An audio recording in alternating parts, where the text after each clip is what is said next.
today with APA Insurance.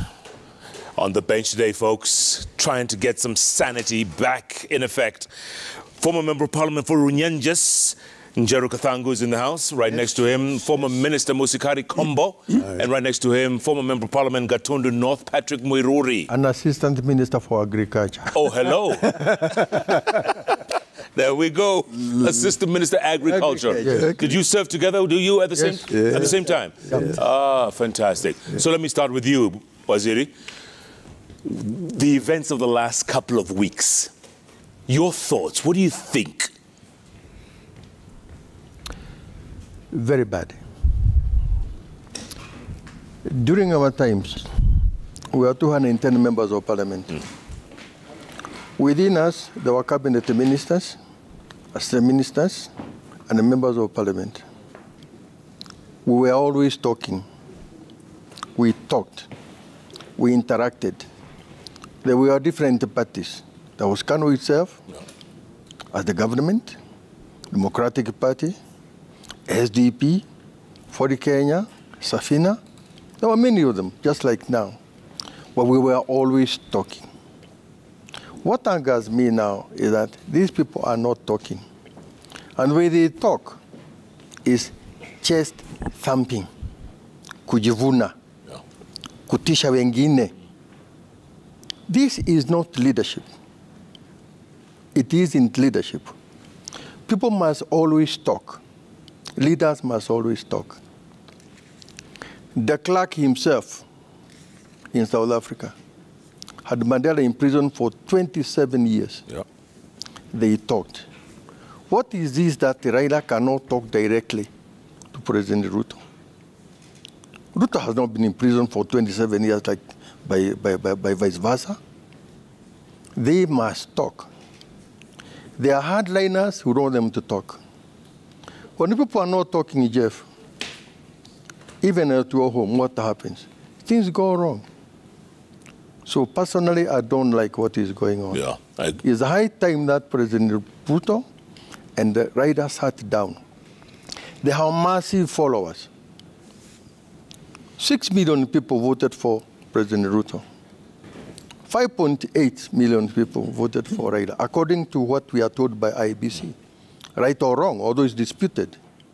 But there are 8 million other people who did not vote. So the country is divided, and the country must go back together. This term chasing and the rest of it, and the mass action, destruction of properties and violence and so forth, is going to lead us into a terrible situation. Do you agree, Waziri? Do you agree? Absolutely. Absolutely. I think Patrick has hit the nail on the head. The demonstrations, the mandamanos, and the polarized positions are not helping this country at all. Of course, people will say, constitutionally, we are allowed to demonstrate. But let it be, if it's not peaceful. Jeff, those fellows that have died because of these fracases, if you woke them up today and asked, what would you prefer, death or unga, cheap unga, death or cheap petrol? They will tell you, I prefer to be alive and not to be dead. Yeah? Yeah. So whatever we are doing, and these deaths are coming about because of the polarized positions that the leaders have taken. As Patrick said, if you do not talk to each other, you get nowhere. Yeah. And every person, a leader in the home or wherever you are, you must be prepared to say, hold on, what is the other person saying? Can I listen? Can we talk? And when you talk, you do find solutions to our problems. Mheshimiwa, let me ask you this. 7 months after the elections, 7 months, we haven't been able to move on. Yes. What is wrong with us? What is wrong is this, Jeff, that our country has not appreciated the word government. Government has three arms. And these three arms, one of them is parliament. And the parliament is made up of the opposition and those that have formed the government. What that means is this, that each one member in that parliament has responsibility and obligation to make sure that they mobilize society for unity and peace. Each one of them. When it comes to all the political parties in that parliament, they are supposed to consult each other, discuss issues about even their manifestos, that we believed that this cup should be shared in this manner. The other one says no, until they reach some agreement. In this country, when people have been elected, they think they take all, and that they are the almighties, and therefore none other should have or share a voice with them. It is wrong. So for 7 months, that has been maintained, and therefore we cannot reach or achieve anything. What I wonder is this. Don't we see we have come a long way? We were all there. You know, and when we are looking at the two sides, that is the opposition parties and the government party, is that we have been there. They have seen the pain that we went through for so many years. They cannot repeat that and tell us to go back again to where we came from. We went for mass action and demonstrations to have constitutional changes here, and they were there. They cannot come again and refuse to give Kenyans what they want. You know, Jeff, we have got 45 communities in this country. And those communities are all not participating in whatever is happening today. Those that are participating are about 6 tribes in Kenya. You know, these tribes in Kenya, the 6 tribes have got about 15 million people. We have 50 million men, and we cannot be exposed to violence and conflicts and hatred simply because 2 people do not agree. And what I am asking my brother Raila and our friend Ruto is to appreciate that the whole country is watching their lips. We are looking at your body language, and whatever your body language says is what your followers do. If you are saying you cannot listen to each other, we also won't listen to each other.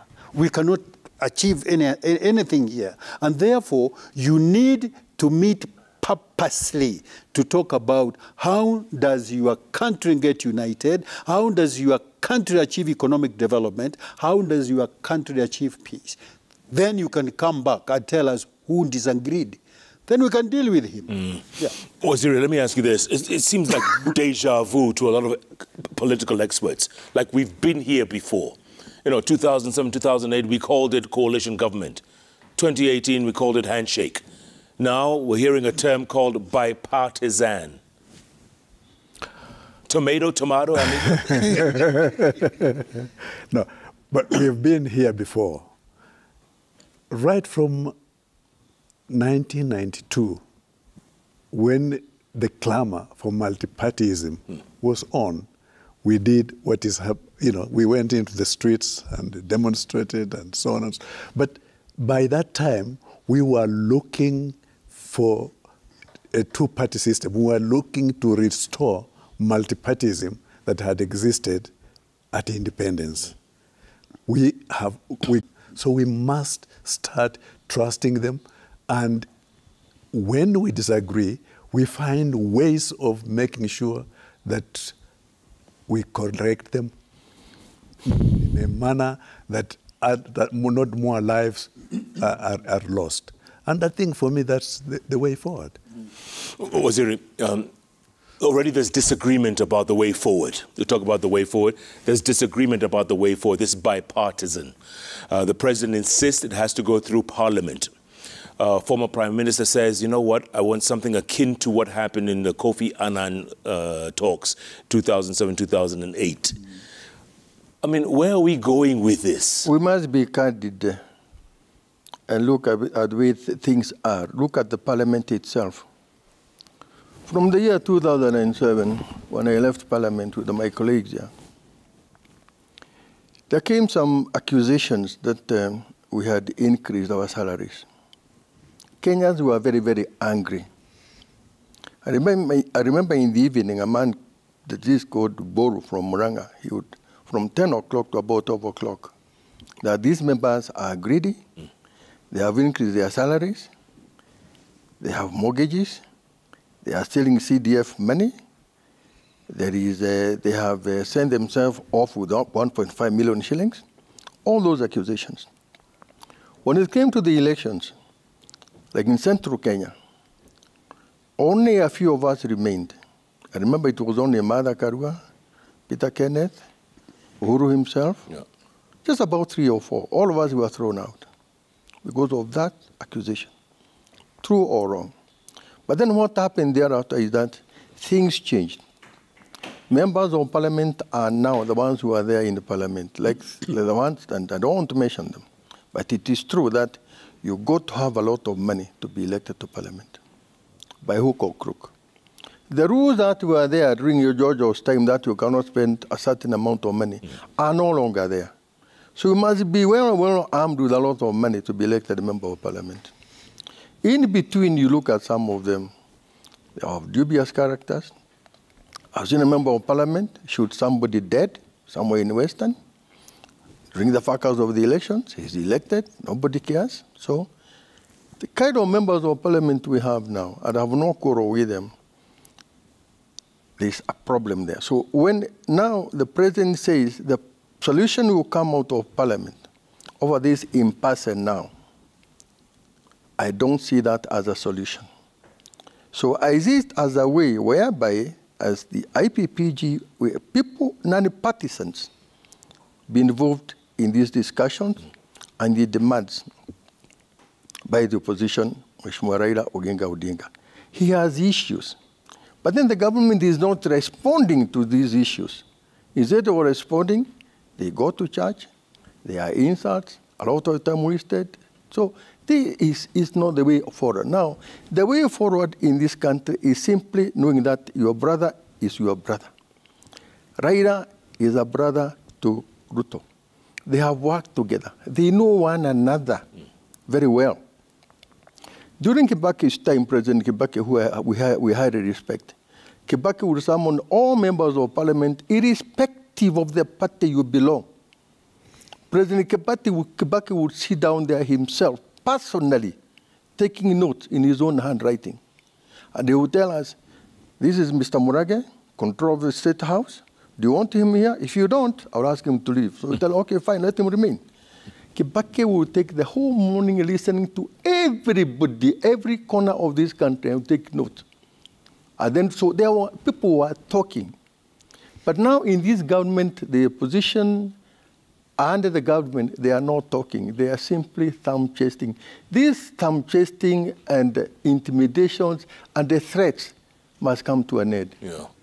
So it angers me that I come from Kiabu myself.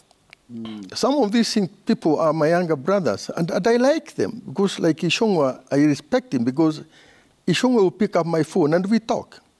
But they must be corrected. They must be corrected, that it doesn't augur well to do what is going on now, that we are going to do that, and it is done. See, I will come like now the Mamagina's farm, because I come from Gatono myself, and I know Kenyatta family. Yeah. I know every property is registered under Mamagina Kenyatta, including that farm. When you have some people doing what you already knew and is now public domain, that people are hired, given by machete, and then they go and do all that damage that you saw, they have no. There's also another offense called cruelty to animals. You see the way those goats were dragged, and all that painful to animals themselves. Then we wonder all this. And there is the police station there. They don't keep off. Never, Jeff, have we ever seen the police just watch a crime being committed. Correct. And they watch and it happens, and somebody gets away with it. So the police should be totally neutral. Even these demonstrations, and we have had them before ourselves. We conducted demonstrations. It was done without supervision. But we were careful not to damage people's properties and the rest of it. But now, even now, the damages were, the demonstrations earlier on were very peaceful. Absolutely. Until the police came in. The moment you bring in the police with these demonstrations, and the people want to pass this road, the police say no. They are tear guys and the rest. So it's promoting things are not right. The police should keep off from these demonstrations. But the most important thing, Jeff, is for these two people, these two leaders, the president himself and the rider to sit down. This petition, the problem will come out from Parliament. I don't see it happening. Because those people in Parliament, we know them, and we have seen them, we have heard them, we hear what they are saying, there is no what. And you came up with something about Nusumukate and the rest of it, 2007, yeah. They said Nusumukate, but it brought peace. That's the most important thing. Even this other one, handshake, it brought peace. Even now, there must be peace. And this peace is going to come from these two leaders. If it is left to their own, these hardliners and so forth, it's not going to work. I was about to say that, Mheshimiwa, the hardliners, they seem to be the problem. Yes, and I wanted to say something else about what Patrick is saying. You see, we have consistently been taking away authority from various sectors in this society. Right. One, we have taken authority from the elders. So that you find that the people we call the cultural leaders or the traditional leaders have been kind of silenced. And they are silenced in a very tactical manner. That you go out there and you want to say that the church should take that responsibility. Now, the church cannot perform that. It cannot be the Church of Christ or Mohammedan organization. And you are telling them again to supervise traditions and customs. They cannot. Number two is that you cannot take elders' responsibility to give it to a ward representative. It is not possible. And therefore, at this particular point in time, when we know that these two are quarreling, it is the time for the elders from every corner in this country to come up. If we are talking about Western Province, the elders in Western Province should be able to provide some mature direction. Those that come from Mountain Kenya, the same, because none of us wants to be hurt. At the same time, it is possible, Jeff, that there could be a conspiracy here. And you never know where the conspiracy is engineered or developed. Meaning that there could be a group in this country that is working a way to eliminate others. For example, when a whole community is represented by people who just thumb themselves, they are hated by their own people. They are disliked by the rest of the nation. If they are the ones representing your community, then you are left without any voice. Meaning that the other side could be very happy that we are eliminating those fellows so that by the time they get to where they want, then a certain community is not part of it. What I am saying myself is this. We are now at 60 years. At these 60 years, we would want to see, that is 2 generations, man. We would like to see there is change so that the grandchildren of Raila Odinga and maybe the children of Ruto can be able to say, my dad did something to get this nation built correctly. If there are things that have been wrong in the past, rectify them. And they have got the opportunity to do that. Now, if they continue to talking like sometimes young people who have hurt themselves in small little games, then we are going to think, oh, were we wrong, by the way, by believing that these people could do it? You know? And that is the way they should do it. Put a mirror in your bedroom and in your corridors. Look at yourself as you walk out to the nation and ask yourself this question: what is this figure going to be doing to this country today? Don't walk out to war and fight because you provoke me and I will still be thinking about your friends on the street and we start fighting. Absolutely. Number one, and I stop there. And the thing is here, when you are talking about by partnership, what I think is happening is that the president would not want to escalate the discussions from the ODM, UDA to others, for whatever reason he has. Then if that is the case, let him himself and Raila, if they have not set to start talking, Then Raila, Ruto, talk. They agree or don't agree on something. Let them fall to their lieutenants. Let them talk. And after that, expand it to us so that we know that you have laid the ground, you have laid the foundation, but don't throw words at each other because they make no sense at all. Absolutely. Yeah. Waziri, you were talking about 1992. Takes me back, when Section 2A was repealed and you guys were on the ground. 31 years later. Have we moved on? Have we improved? Have we developed? Jeff, we have a major problem in this country. We do not have a nation called Kenya. And that's why we talk of Kikuyu nation, Luya nation, Luo nation, that nation. The day the leaders of this country will start saying to themselves, we shall behave like Julius Nyerere. We shall behave like Mandela. So that we create a Kenyan nation. Our problems will go. From 1992, we had a cause, and our only cause was Section 2A. We want to return multipartyism. We did not think beyond that. Right.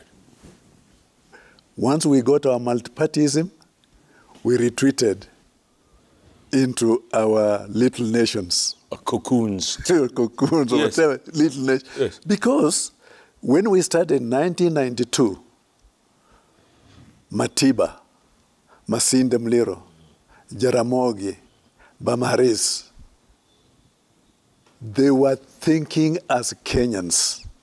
And they made us young people, whom by then we were nicknamed Young Turks. Yeah. We were carrying briefcases for these old men. We also started thinking as a nation. But once we got Section 2A, we retreated because we did not see beyond that. In fact, as soon as Section 2A came, the Kikuyu nation wanted their president in Matiba.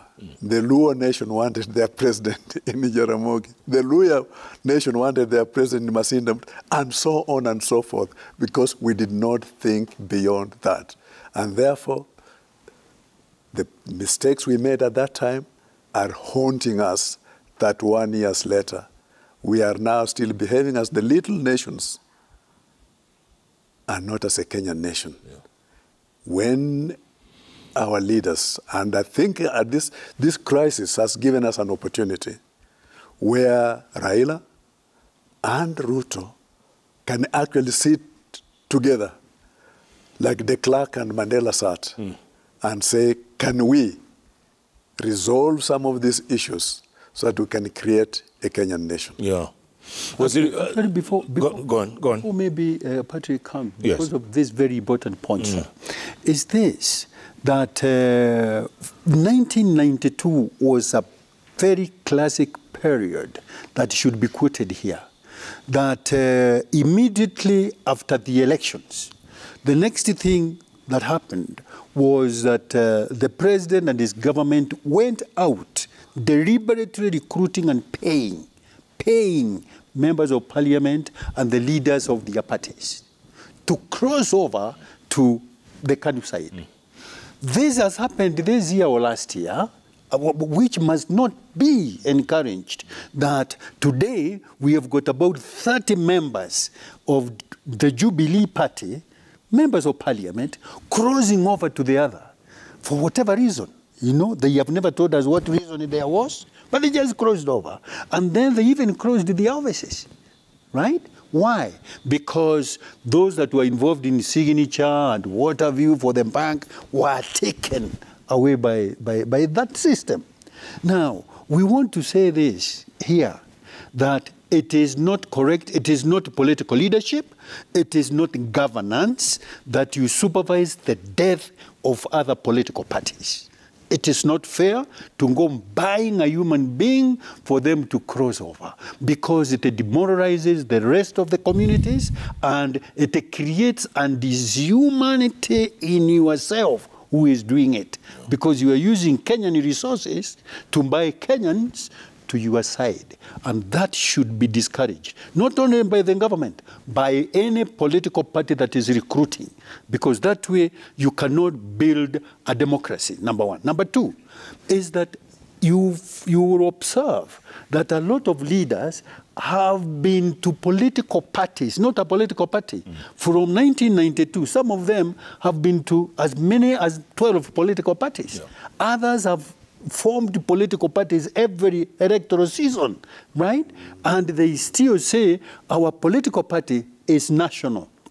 No, it is not national. It's very thin. Tribal. You know, it is so tribal that, and it makes you so simple, you know, to the minds of the world and Democrats, that you cannot be able to sustain an idea or an ideology. Kazi yako ni kurukaruka tu viunzi in politics. You know, it's terrible. It's nonsense. Nonsense. Mheshimiwa, Yep. you were in Parliament from 97 to 07. Yes. Right? Yep. When you look at today's Parliament, what do you see?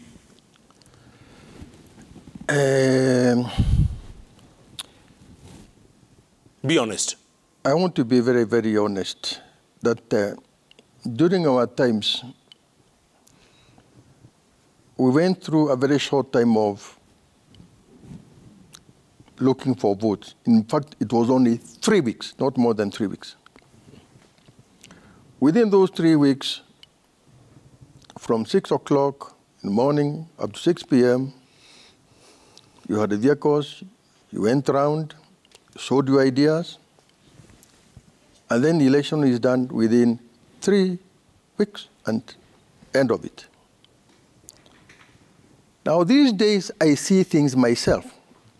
And it's good to told me, I see things myself. I see a guy, he wants to be a member of parliament somewhere in the central, even where I come from. He comes only about 2 weeks. He comes with a helicopter. He fools the people. I am so rich, I own this helicopter. Where he lands, there are lorry roads of unga packets, and everybody is given 2 packets of unga, plus 200 shillings kitoyo. A mammoth of people, thousands and thousands. They go out chanting the name of that person. They do not even know where he comes from. They don't know his home, and he's elected. Those are the kind of people we have in the parliament.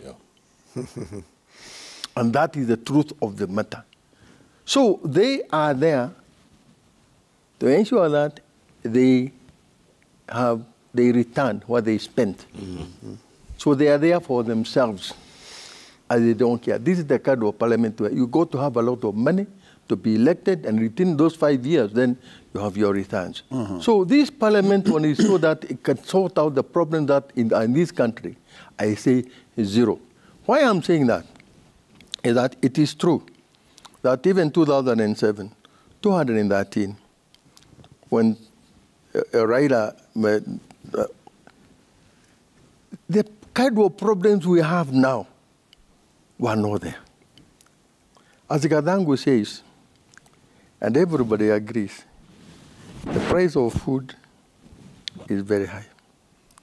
Education, a lot of children are out of school. Everything is gone up.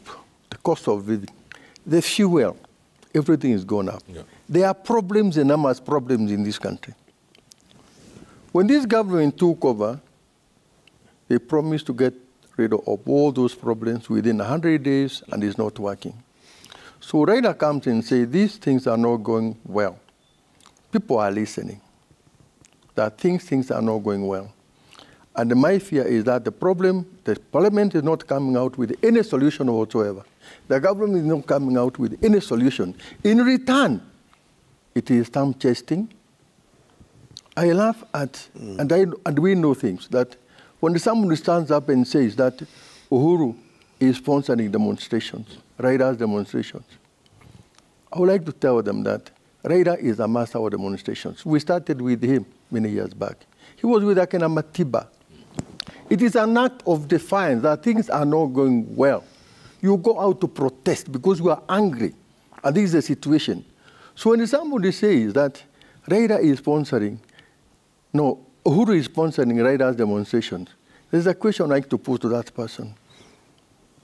Raida had demonstrations against Uhuru. Who was sponsoring Raida then? Who was giving Raida money then? Is it Uhuru to say against him? So it all becomes ridiculous. Their answers are totally ridiculous. Now, people are likely to go back to the streets. And I'm sorry this is going to happen. I see it happening. And you know why? The government is not responding to people's needs. The problems out there with the people, they are not doing it. They are not listening. Yeah. Instead of doing that, it is counter-accusations, like the ones I'm talking about. Who responded to demonstrations? We are going to do that. We are going to do that. We are sons of Mau Maus. Jeff, I know your grandfather was a great, great freedom fighter. Yeah. It is in the record. Yes. Even during Mau Mau's times, most of the guns were in your grandfather's house. Correct. But the colonial government will not go there. They were afraid of your ex-chief chief. Yes. They were afraid. Correct. I have read that history myself, and I know it. As I grew up myself, my father was detained. And now I'm an old man. So the ones who are talking about Mau Mau, Jeff, I would like to tell you, and it is true, they do not even know what is Mau Mau. Wow. They don't know what is Mau Mau. So when they say they are sons of Mau Mau, and we are going to take somebody's land, Jomo Kenyatta himself was accused by the colonials of managing Mau Mau. He was a Mau Mau. They had to want to take his land because we were... So why didn't your grandfather want to take land? You know, so it's ridiculous. So these people must wake up. And Ruto himself, Jeff, and these people, we will crush the media, we will do what, we will finish you, we are not afraid of you, we are hurt, you are what. How does it help the problem that in this country? So they are giving Raila a great mileage in all this, in what is happening, because the government should forget about the past. It should wake up and say, okay, we took over the government, let's not keep on looking back at we inherited from... Why did you take over the government? You campaigned for it. You said you are rid of this problem. Yet you are not doing... And when you cannot, you are blaming the previous regime. Or this regime did that and so forth. This Jeff is not helping. It's not helping in the Mwananchi and the rest of it. Let me tell you what's happening in Gaturu, not because I'm told. Houses are being broken into. You know what people are stealing? Unga in the house. Food in the house. You can't leave almost arrive banana in the shop. It's gone. It's gone. Cattle and so forth. So people do not know what people are feeling inside. Then the projects that were started by Uhuru, they are saying, no, we abandon that. We took off this one. This was not because of that and so forth. We cannot live with these people always blaming and blaming and blaming and blaming. No, Jeff, my father was detained. If my father had died in detention, I would not even have known him because I was too young. But he came back. I was there. I saw him for the first time. He took over. He was arrested by his own elder brother, who was a tribe, you call them TP, tribal police, TP. His own brother arrested my father. Later on, when I grew up, I asked my father, tell me, you like your brother so much. But he's the one who arrested you and put to detention, leaving us alone to suffer. My father told me, look, he was wiser than me. He knew if I'm left with the home guards, they will kill me as they were killing other people. He took me to detention because he knew it was safer for me to be there. And when Kenyatta then took over, he said, let us forget and let us move on. Because you see, the Kikuyus were against another Kikuyu. The terror was between a brother to brother during the Mau Mau days. They were killing one another. People in the forest, Jeff, you know that they are very, very few. There are very few terrorists. Most of the Kikuyu people are detained in detentions. We ourselves, we lived in the villages. We are also detainees. Almost everyone was detained in the Central Province during the colonial days. But when Kenyatta came, he said, let us forget all these kind of things. So Ruto and his group should not always live in the past. That Uhuru did this, with the anger. Yeah. Gachagua says, I was arrested. Jeff, we too were arrested. Sure. Kanangu here was arrested for a long time. Absolutely. Me, myself, had a case in Satan that lasted for many, many, many years. This government should now not live in anger anymore. They should move forward and tackle the Kenya's problem because they are many. Absolutely. They are many. Absolutely. They should not always bend that we inherited this, we inherited that, we inherited that. Look. Waziri, do you agree? Do you agree? I have difficulties. You know, when we start politics of Mau Mau, and I will start politics of Dinia Misambwa. You know, I don't think that helps this country at all. That kind of politics. Who was detained 60 years later? We will not create a nation. And that's what I was talking about earlier on, Jeff. So I have difficulties, whether from Patrick or from anybody else, when we start these narrow arguments about what happened to so and so and so and so. Please, let us talk about a country called Kenya. And let us say what is the solution, not to behave like we behaved with the Dinia Misambwa or you behaved with. We have a nation to create. Yeah. And time, we have wasted a lot of time. We have wasted 60 years. When we got independence, we had Nyerere, our next door neighbor, who took a certain route. And we had Jomo Kenyatta, who took another route. The Jomo Kenyatta route did not give us a nation called Kenya. The Nyerere route gave Tanzanians a nation. And we have lost 60 years. And, you know, Kadang said earlier on, maybe elders in this country, maybe we should look for ourselves from all over Kenya, wherever we are, those who think we are, can call themselves elders, and we get together and seriously discuss what makes this nation sick. Absolutely. Because if we just take the political line alone, it is self-interest all the time. And therefore, there will be nobody worrying about Kenya and the nation. And that's my problem. Yeah. It's only this, Jeff, that I have heard what Patrick said and what Muskari is saying. Both of them, I think, are correct. Because what Patrick is saying is that people should not come here to tell us they were Mau Maus. Because when you tell me you are Mau Mau, and I remember I was, and my father was, and I have served so much in prison, it kind of provokes me, you know, to react to whatever you are saying. And you know, one time before they broke into that farm, before the farm was attacked, that same weekend, they said, look, sisi watatu ni watu wa Mau Mau, na watatuona. That's what I'm saying. That should be discouraged in this country. And then the other point that I think is bringing in, which I think is important, is that governments are perpetual, you know, so that the colonial government in 1920 is as responsible as Kenyatta's government was in 1965. And Moi's government is just as responsible for whatever has been happening in Kenya, just like both Kenyatta and so forth and so forth and so forth. Now that this government has been elected, they must agree that whatever problem that has been caused by past governments, they have opportunity now. They can change. They can rectify. But they cannot get out there and winning that, you know, isipokuwa ni fulani. No. You have got the authorities, you have got the tools, you have got the implements. Use them and change the status. That, I think, is what Patrick is saying. But also, I believe in this, that every community in this country is an established family. so that when we go to Western Province, we are taking the Luhya community as one, and they are able to say, our sons and daughters are so and so, represent us in this and that manner. Don't go there causing trouble.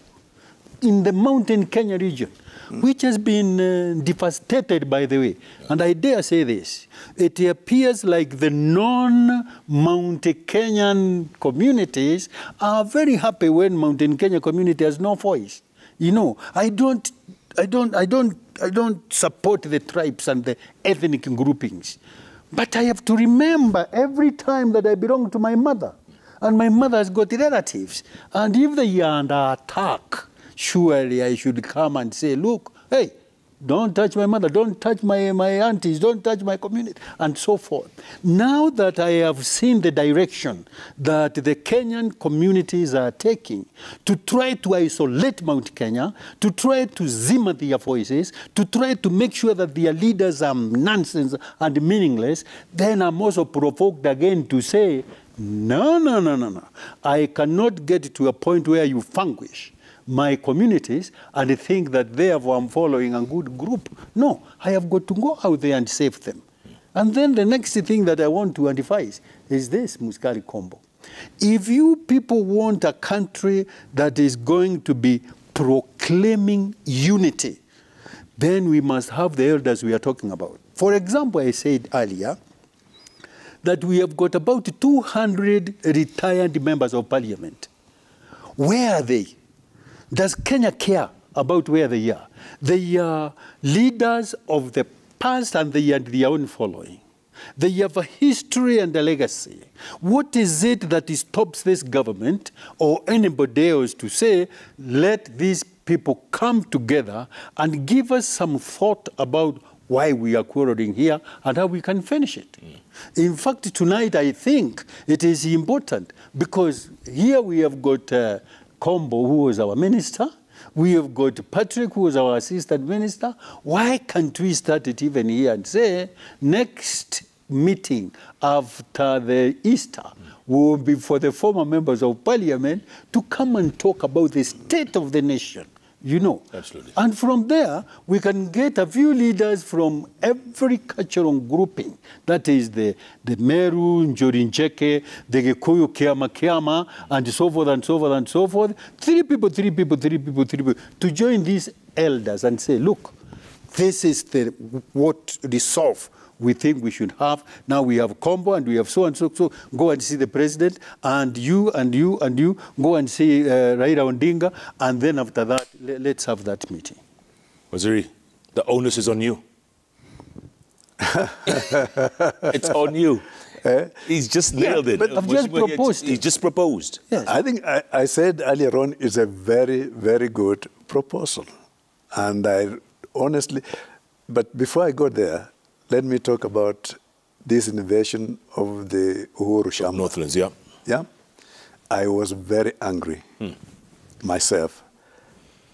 Not because I come from Mount Kenya, but as a man who still believes that we have a country which we can actually, it has a constitution, and within our constitution, a title deed is sacrosanct, is absolutely recognized.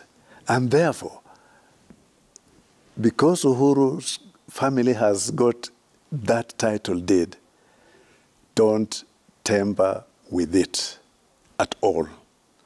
And I can tell you here, I did phone a number of leaders on that issue and say, this cannot happen. This cannot happen. I'm not going to name them, but a number of them said, you are right. It cannot happen. So it is something that has got to be condemned by everybody of goodwill. Yeah. Because there are many, and that's not the only family that has got huge tracts of land. You know, there are many families with huge tracts of land. And if we start going that way, then we got the Zimbabwean route. And it's not right. And having said that, again, something which I say also quietly, and I say, these families with huge tracts of land, let them hear us, and one day come together and say, hold on, we are going to give away this and that and that and that, because there's only so much that one individual can have. I'm enjoying my retired life from Parliament, and I've realized this good life after Parliament. It's a good life. I enjoy Jeff. I enjoy my golfing. Yeah. Twice a week, I play my golf. I enjoy sitting with my grandchildren, watching football. Like today with my new playing and my new fan, and you are keeping me here. Jeff. Don't worry, they'll lose anyway. I'm finishing. And I really enjoy that. I visit my families overseas. I have a family in Europe, a family in US, a family in... It's a good life. Yeah, it's a good life. So I enjoy that life very much. And what I would like to say, that as an individual, there's only that much you can hold on. Absolutely. Mheshimiwa, you want to say Thank something? you, Jeff. Yeah. Jeff, let's not just presume that it's just Kenyatta family who owns land in Kenya. Very, very many people do own large chunks of land. That's what I said. In Kenya. Yeah. If you go to Asingishu, Kibor, Great Kibor, thousands of acres. Yeah. Many of them. If you go to Laikipia, you find Europeans, they own as much as 700,000 acres of land. So now it's not just Kenyatta family that owns land. I agree. So, Jeff, let's look at the problem that is facing the country now, because that is what is most important. The economy is in chaos. The dollar itself, you know why it is. Yeah. People are hungry, there is no food. As I told you earlier, what's happening in the countryside. Right Honorable Raila is saying, get subsidies to reduce the price of common foods for the common people. Say that problem we sorted out. Ruto is saying that problem we sorted out in the parliament. I have no faith in that parliament myself, and so is Raila and Martha Karua. So what is the way forward? There is only one way forward, Jeff.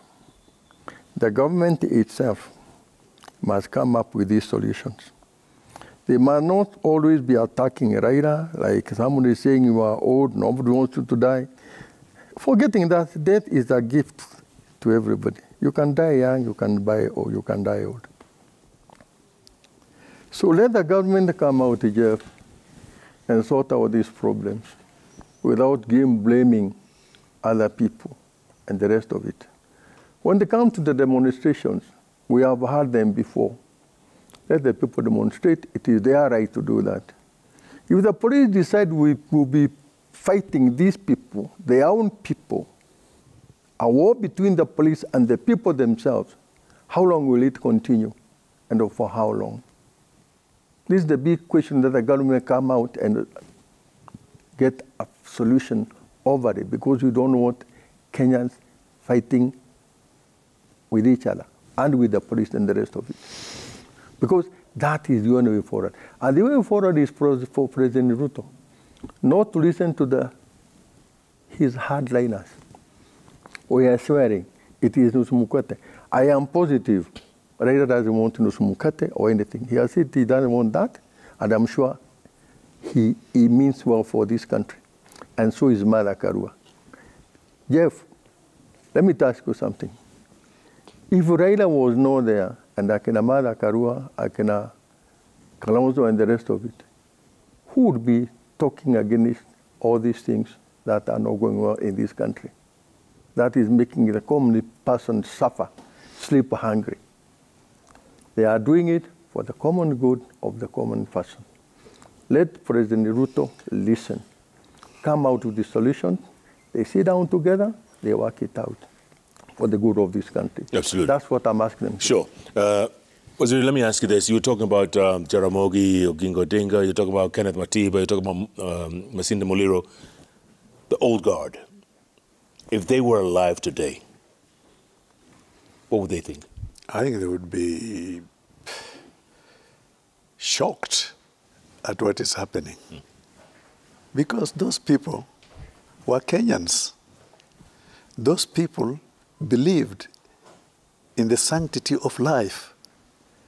Those people did not want anybody to die. And those people were ready and willing to talk to each other.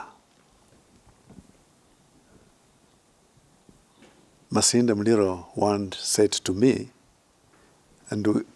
or to us, the young men around him, although Moi is behaving this way, I am going to find a way to talk to him. In other words, it was not enmity. It was finding solutions to problems of the country. And that's what those old men, if they lived today, if they were here today, they would be saying to us, young men, can you find a solution to these problems? Yeah. Can you talk to each other? Don't take hard lines, go into the trenches, because the minute you go into the trenches, then you are saying, let us fight. And when you fight, unfortunately, the generals or the politicians declare wars, ask the generals to take their soldiers to the war front, and it is those soldiers who get killed, not the politicians and not the generals. It is those soldiers. And so the people we are taking into the streets are the ones going to be killed. And those old men would not have liked to see such a situation. Absolutely. The way forward. Go on. Of course, you cannot have an army that will not expect death. Yeah. And number two, it will be very difficult, extremely difficult, to be a character that can sacrifice for your people without thinking about your own life and losing it. How many of these politicians are willing to give up their lives? There is Zero. no politician that wants to give up life because they are selfish, they are greedy, and they don't see anything else on earth other than themselves. Yeah. In fact, one thing that I am very worried about is when people think about food, you know, the fellow that goes and pays 5,000 shillings a plate, and the fellow that goes and eats 150 a plate are eating the same thing. One potato, one tomato, some few peas, one carrot, and so forth, 200 bob. But the other one is paying 5,000. If we want justice in this thing, somebody somewhere has to sacrifice to bring that down. Yeah. But there is something I want to say, Jeff, that a country or society is predicated on hope. That anybody who is a politician today must have created some hope in the people that elected them, including those who elected the president here, right? He must have given people hope that when I get in there, it will be and. Where has that tactic gone? You need to keep people's hope alive. That is said by Jesse Jackson.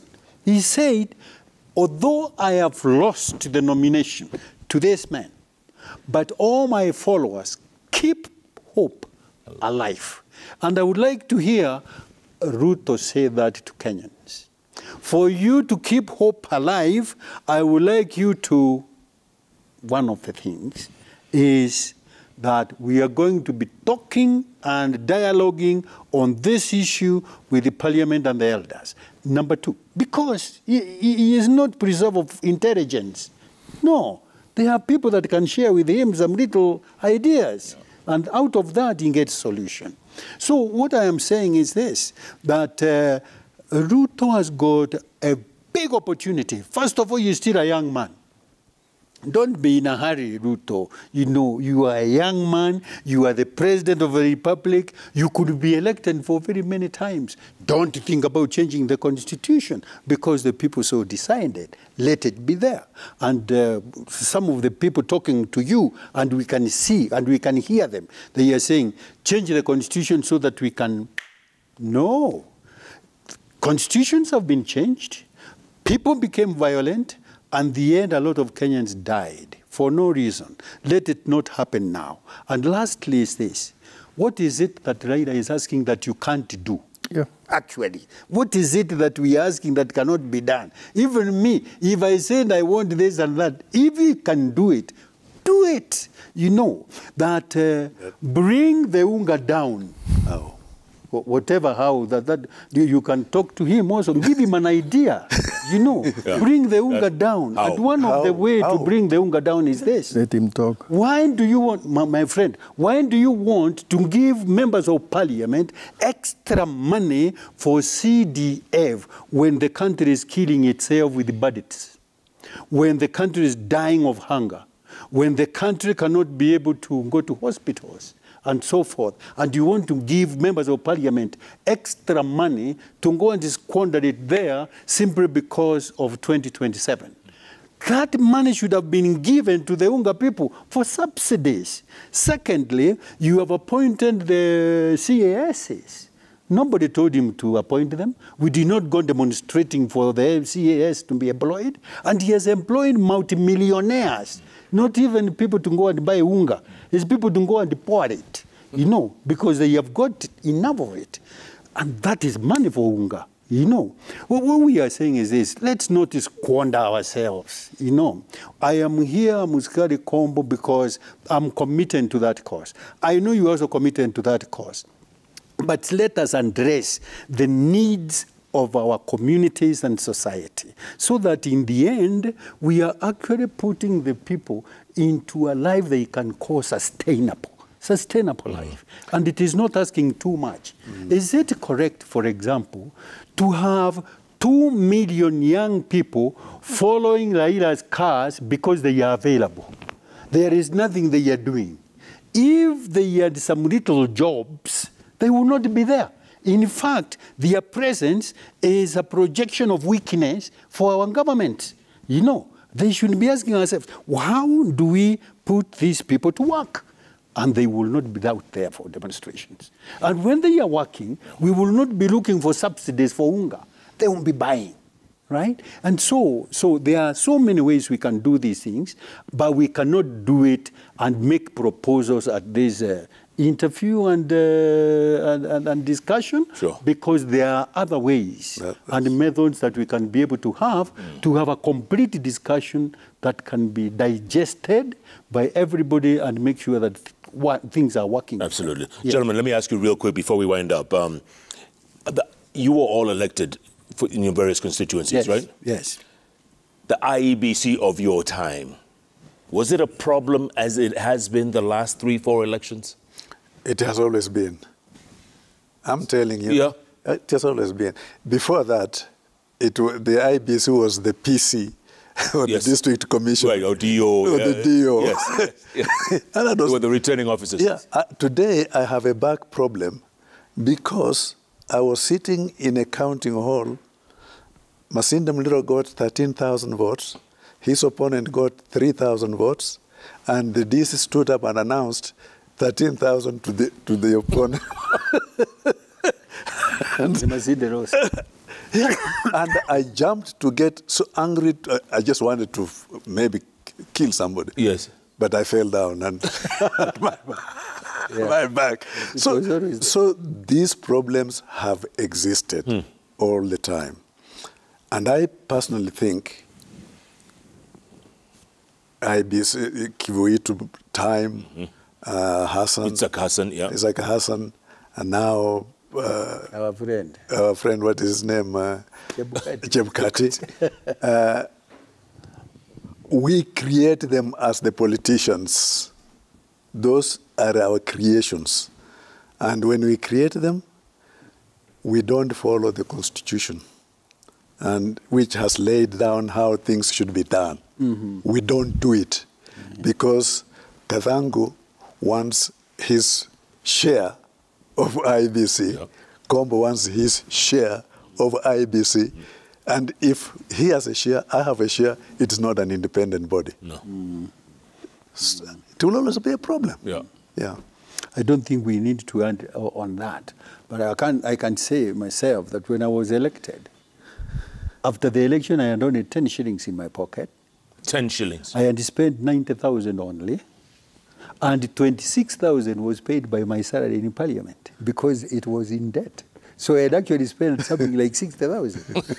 What I want to say is this, that the conspiracies I'm talking about are the ones that kind of spoil our institutions. You know, who do we have there? Now, to answer that question, then somebody must favor somebody, right?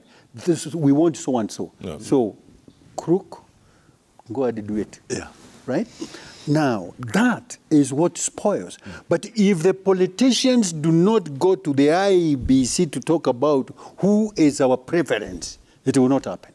It didn't happen in Runyenjes. You know, nobody came to assist me, and the people said, we are electing Kathangu now. You know, we want to see another kufanya nini. So with that 90,000 shillings, I was in Parliament. 90,000? Yeah. Wow. Hey, Jeff. But in the morning, I could walk without a cup of tea, tempo bodily. Hey, Jeff. Yes. The IEBC, the problem, as I saw, was with the Kivuitu. I saw it in the KICC. People trying even to snatch files from Kivuitu to announce the winners, and it was terribly chaotic. There were no policemen there. The other one was in 2007, and the case was followed, and the people died, many of them. Now, Chebukati, what we hear, things like servers, we are hearing them now to be opened. The margin was too thin, 200,000. Voters of a constituency was the margin of that, the winning margin, only 200,000. So there's a question all the time. And then if you have some other kids disappeared somewhere and the rest of it. So there's a lot of questions about the last elections by Chebukati. Questions that are not even answerable. So there's a problem with IEBC. And I think Right has a point when he says, we can't have this kind of a thing. Yeah, so now, what needs to happen, though? What needs to happen? Exactly.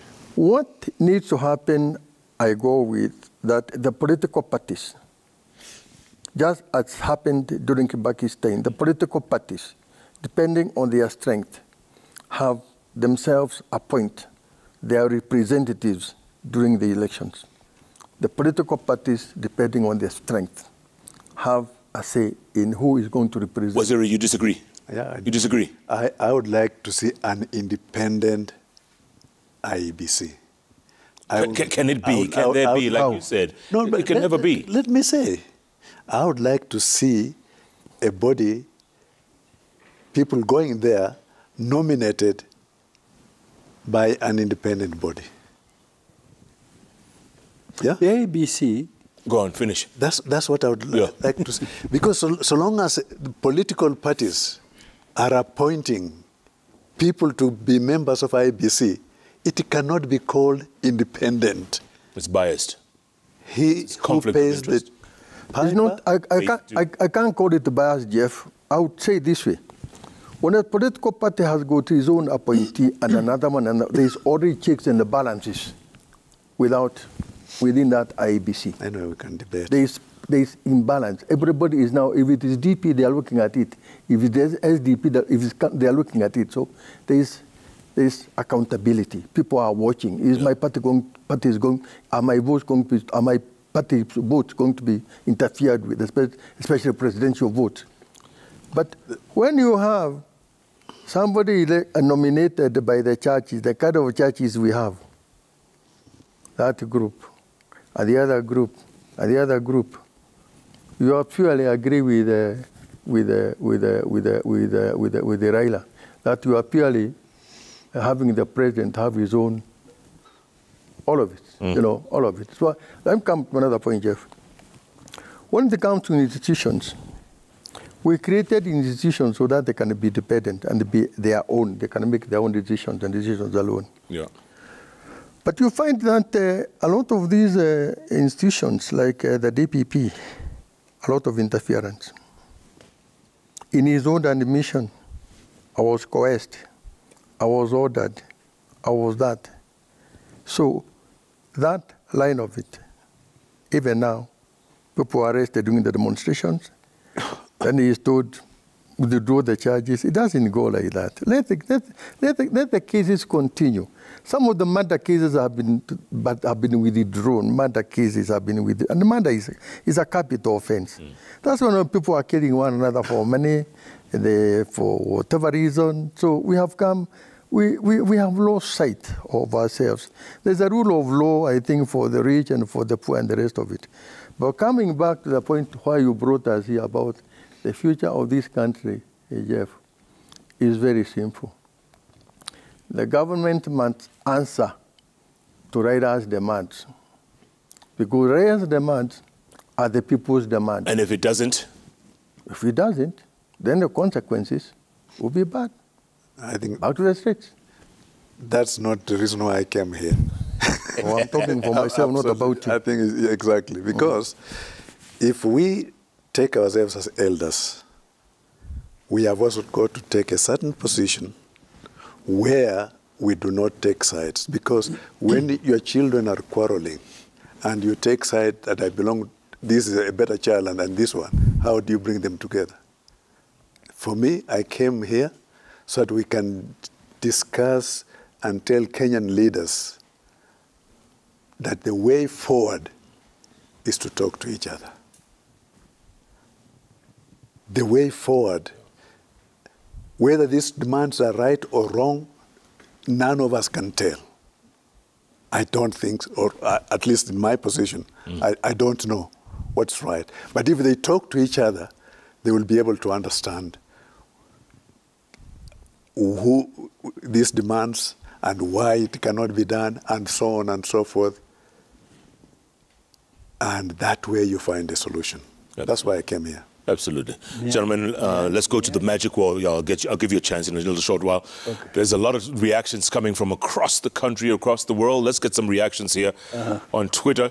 Nyantika Chester says, Kenyan politics has heavily been monetized, and that partly explains why some Kenyans with dubious and funny traits find their way into leadership positions. Such wasn't much the case during the time of your trio of guests who served as MPs. You were saying 90,000 shillings. Yeah. Only. Right? Yeah. 90,000. Yeah. Today you can't tell where these people come from. Exactly. You can't tell. Yeah. Yeah. So true. So true. Okello Mwalimu says, can the veteran politicians opinionate on roadmap to permanent resolutions to perennial political unrest after every election? Yeah. In their considered and balanced opinion, should a president who's eyeing a second term be allowed to play a pivotal role in reconstituting the polls body? Wow, very interesting. Waziri, what do you say? Why is it perennially we get, you know, at the end of an election and there's violence and there's chaos and there's madness? Why? I think the gentleman there has a point, that we have these perennial problems because we do not believe in the process. You know, when the election takes place, we have no faith in that process. Correct. And that's why we have all these problems. Absolutely. Yeah. Even though they say before, I will accept defeat. Yes, but yeah, exactly. Right? Yeah. The moment they're defeated. Yeah. All right. Good point. Good point, Okello Mwalimu. Thank you for that. J.W. Mungai says, ask these elders, don't they feel the current Ruto government needs more time than the 6 months they have been in power? Mheshimiwa, what do you think? Why? He said 100 days. Yeah, but 100 days is, 100 days. Within 100 days, some of it, he said, by the time I put the Bible down, and then 100 days. Now they got, how many days now?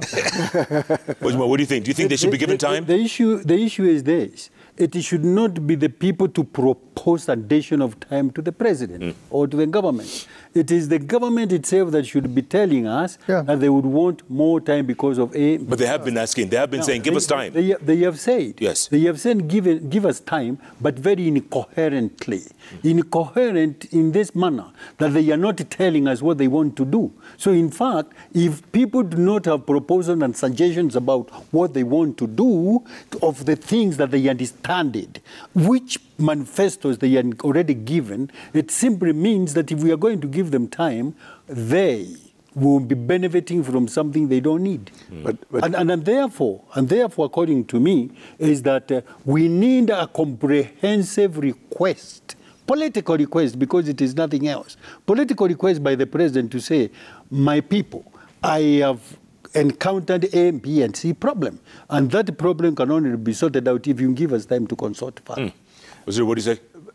Jeff, this mythical 100 days is a political gimmick which was borrowed from the US, and people start parroting it without really thinking. Because 100 days, you are elected, you need to put machinery in place. That putting machinery in place itself will take you more than 100 days before you start operating. So my advice to politicians and future leaders, don't parrot this kind of things and which don't make sense at all. Absolutely. And they're unsustainable too. Yeah. Babu Michael K.E. says, it'll be sad to revert back to protests soon. Two sides which were expected to interact in the so-called bipartisan talks are now in a blame game, and no meaningful and constructive talks are going on.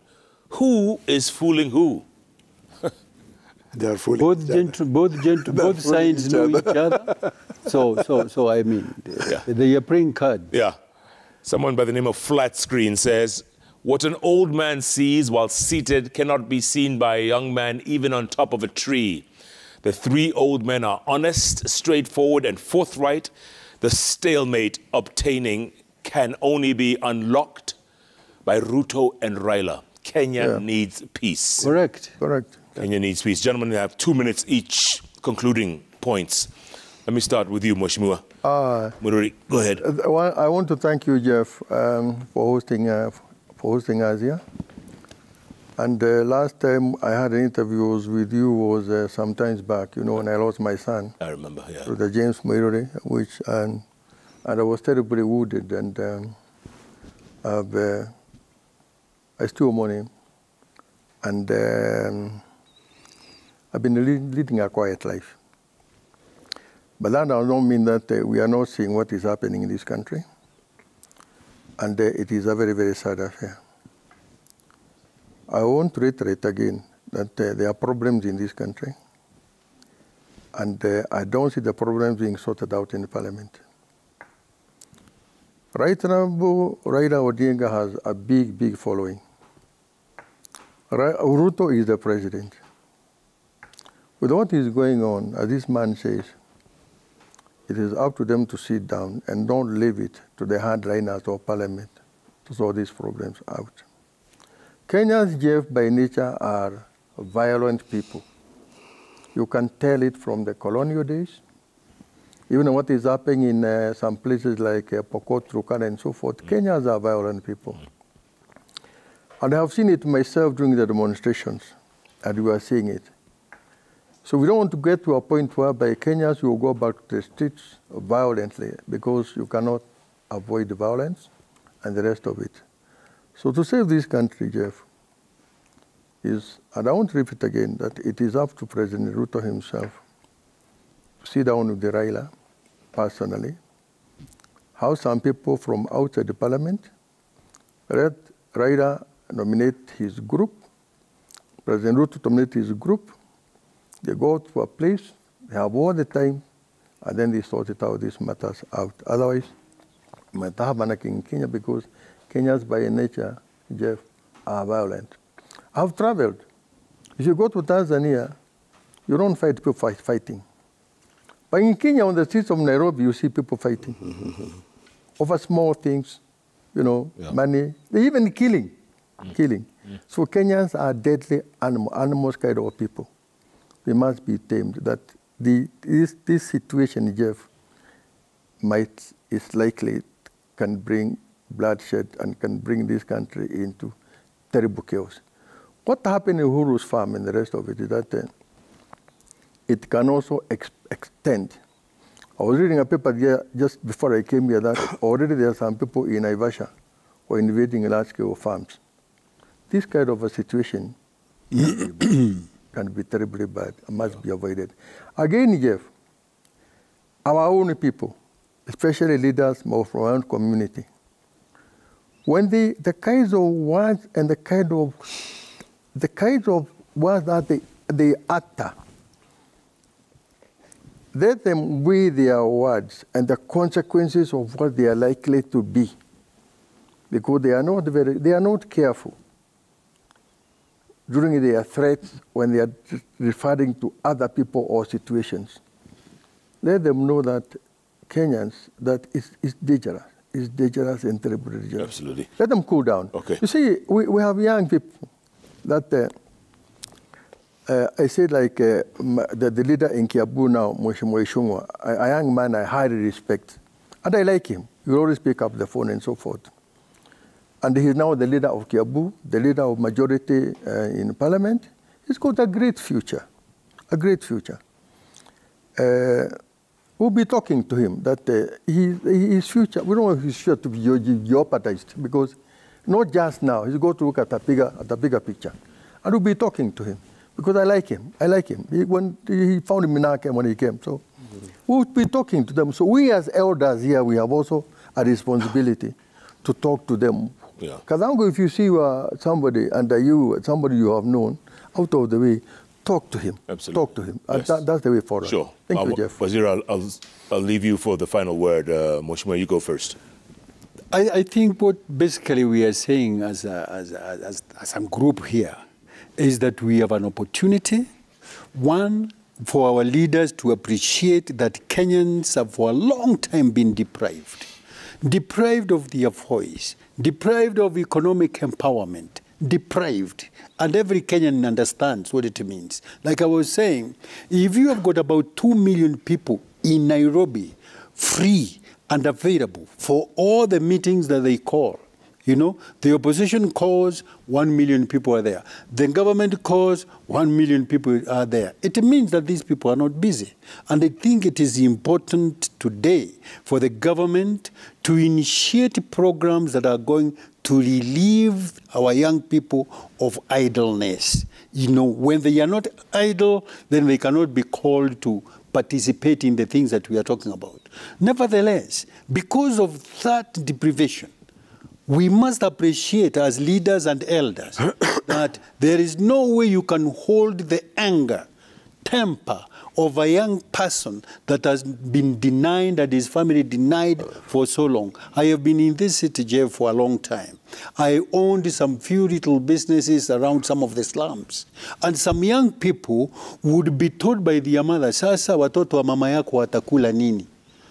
And when you're asking a 16-year-old, 19-year-old that question, what the young man does, he picks a knife, goes to the nearest kiosk, and somebody coming to buy unga, anamdunga kisu. Anachukua ile pesa ako naye, he goes to the next kiosk and buys there. If that is the young person we are talking about today, then we have lost it. Meaning there is going to be war that Kariuki is talking about here on the streets of Nairobi out of nothing because people have got reason to fight. Yeah. And therefore when there is a rallying call that your mother can be relieved of that problem if we demonstrate and tomorrow, then they will all come. And that should worry the president and his government, that instead of having that young man's problem addressed, na wewe unasimama kupiga kifua, mfanye hivyo munione. No, they don't care about it. There is nothing they will lose. Yeah. In fact, maybe they will land in comfort, because death, I'm told, you never suffer after that. Wazir, you get the last word. Jeff, democracy is never perfect, but it is better than anarchy. Kenya has taken the route since 1992 of following the democratic process of multipartyism. We must respect it. We have taken the route of saying we shall have an independent judiciary. We may have issues with it, but we must respect it. We have said parliament. In fact, I and Ringo and this man, we fought very hard to make parliament independent because it was under the thumb of President Moi. And we succeeded in releasing parliament. When Kibaki was in power, parliament remained independent and fairly did its job. I think President Uhuru brought parliament back to his thumb. President Ruto is bringing parliament to his thumb. No, we must respect those institutions. As I said, democracy is not perfect, but it's better than anarchy. Number two, this country's crisis is something that people don't talk about often, which I have lived and talked about all my life, is corruption. Yep.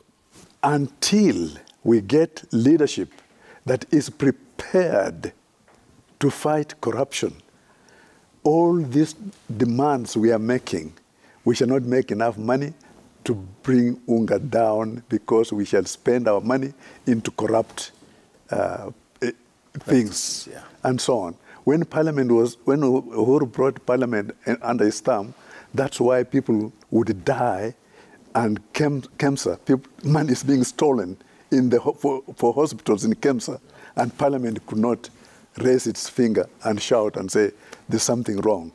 We must respect institutions, and we must fight corruption to the end.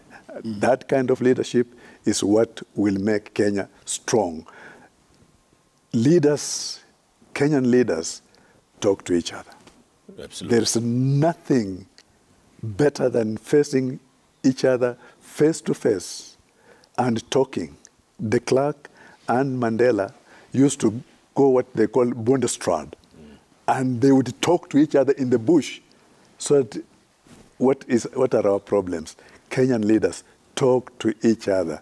Even in the house, you and your wife, Jeff, if you don't talk to each other, chaos. Well put, well put. Musikari Kombo, Jeru Kathangu, Patrick Mururi. Gentlemen, thank you so much for your time. Thank you. This has been valuable information, and I hope those who lead us are watching and listening. That's the most important thing, folks. You heard that. Leaders talk to each other. And I keep saying, let's keep talking. Because the moment we stop talking is the moment we start fighting. And you don't want to go down that slippery slope. Listen to the wise old men. Are you listening? Are you listening? Remember, JK Live is powered by APA Insurance, where you know life can be unpredictable. Accidents can happen, or unexpected illnesses can leave you with financial burdens. But with APA Insurance, you can protect what matters most to you. Whether it's your health, your car, your home, APA Insurance has you covered. Don't let unforeseen circumstances bring you down. Ensure your happiness today with APA Insurance. And here's wishing all our viewers a happy rest of the Easter week, culminating in Easter Sunday. Thanks so much for being a part of JKLIVE Live. Good night, good luck. God bless Kenya. Happy Easter, gentlemen.